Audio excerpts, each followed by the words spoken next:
On considère ici ce dipôle AB et on nous demande de déterminer la résistance équivalente.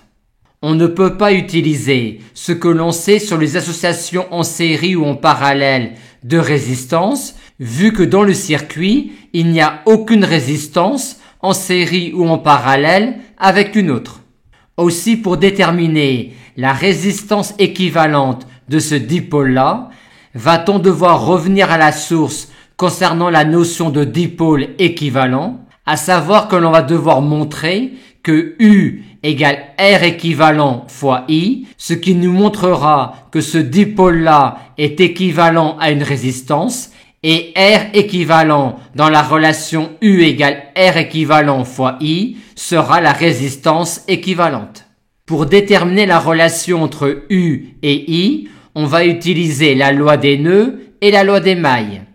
On va essayer directement avec la loi des nœuds d'exprimer les intensités dans toutes les branches du circuit uniquement en fonction de I, I1 et I2. La loi des nœuds en ce point-là nous donne que ce courant-là est I moins I1. La loi des nœuds en ce point-là nous donne que ce courant-là est I1 moins I2.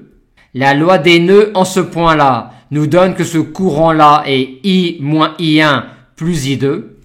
Et si on applique la loi des nœuds en ce point-là, on trouve bien que cette quantité-là plus celle-là donne I. On va maintenant écrire la loi des mailles dans cette maille-là, ce qui nous donne cette relation-là, et dans cette maille-là, ce qui nous donne cette relation-là. C'est-à-dire encore ces deux relations-là sur I1 et I2.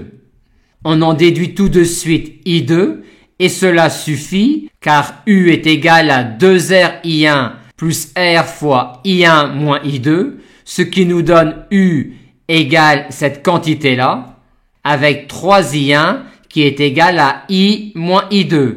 On a donc cette expression-là de U en fonction de I, ce qui nous montre que le dipôle AB est équivalent à une résistance qui est 7/5 de R.